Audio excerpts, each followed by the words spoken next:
नमस्कार, एकमत live news मराठीवरती आपले सहर्ष स्वागत आहे। अज्ञात वाहनाच्या धडकेत इसम जागीच ठार, संतप्त जमावाने केले रस्ता जाम। आज दिनांक 15 फेब्रुवारी 2025 रोजी सायंकाळी 8 वाजताच्या सुमारास सेवालाल जयंती साजरी करून आपल्या घरी परतत असताना पुसद दिग्रस रोडवरील सुदर्शन नगर जवळील रोडवर शिवानगर मोहा येथील गोपाल अशोक जाधव वय वर्ष अंदाजे 33 वर्ष या अज्ञात वाहनाने धडक दिली। धडक इतकी जबरदस्त होती की गोपाळ जागीच गतप्राण झाला। धडक दिल्यानंतर अज्ञात वाहन घटनास्थळावरून फरार झाले। या अपघाताची माहिती मिळताच त्यांच्या नातेवाईकांनी एकच टाहो फोडला। यावेळी नागरिकांनी व नातेवाईकांनी प्रेत उचलण्यास नकार दिला व जोपर्यंत अज्ञात वाहन त्यांच्या समक्ष हजर होत नाही तोपर्यंत उचलणार नसल्याची भूमिका घेतली। त्यामुळे काही काळ नागपूर पुसद महामार्गावर तणाव निर्माण झाला होता।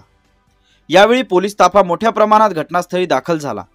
पोलिसांनी प्रेत उचलण्याकरिता नातेवाईकांना विनंती केली, परंतु बातमी लिहीपर्यंत प्रेत उचलण्यासाठी पोलिसांना यश आले नव्हते। यावेळी उपविभागीय पोलीस अधिकारी हर्षवर्धन बीजे पोलीस ताफ्यासह घटनास्थळी दाखल झाले आहेत।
बातमीला लाईक करा, कमेंट करा, शेअर करा व सर्वात आधी ताज्या घडामोडी बघण्यासाठी एकमत लाईव्ह मराठी न्यूज चॅनलला सबस्क्राइब करा।